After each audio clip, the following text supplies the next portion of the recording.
మండలం పులగంబాడ దండ గ్రామానికి చెందిన కొంతమంది రైతుల బర్రెలను ఈ రోజు తెల్లవారుజామున 4 గంటలకు ఈ సిటీ కేబుల్ వాళ్ళు వేసినటువంటి వైరు ఆ 11 kV దాని మీద పడి అది కిందికి వేలాడుతుంటే ఆ వేలాడిన దానికి బర్రెలు తలిగి సుమారుగా ఒక 15 లక్షల విలువ చేసే 8 బర్రెలు చనిపోవడం జరిగింది.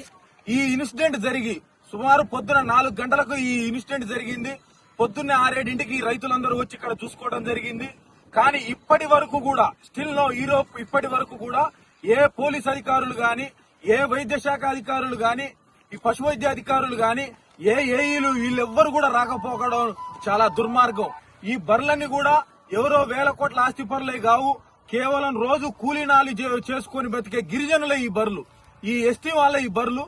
కాబట్టి వాళ్ళకి వెంటనే ఈ సిటీ కేబుల్ యాజమాన్యం ఏదైతే ఉందో, ఎలక్ట్రిసిటీ డిపార్ట్మెంట్ ఏదైతే ఉందో తక్షణమే వెంటనే వాళ్ళకి నష్టపరిహారాన్ని చెల్లించాలి.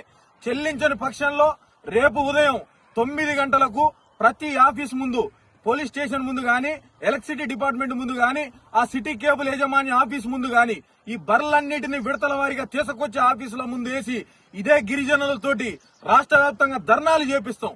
ఎందుకంటే వాళ్ళు నష్టపోయారు. పాపం వాళ్ళ ముఖంలో నెత్తురు చుక్కలేదు. వాళ్ళ పసిపిల్లల్లాగా పెంచుకునే బర్రెలు ఈ రోజు మీ నిర్లక్ష్యం వల్ల చనిపోయినాయి. కాబట్టి సిటీస్ కేబుల్ యాజమాన్యాన్ని తప్పకుండా పోలీసులు వెంటనే నష్టపరిహారం రైతులకు కట్టించి వాళ్ళకి మంచి న్యాయం చేయాలని మేము డిమాండ్ చేస్తున్నాము.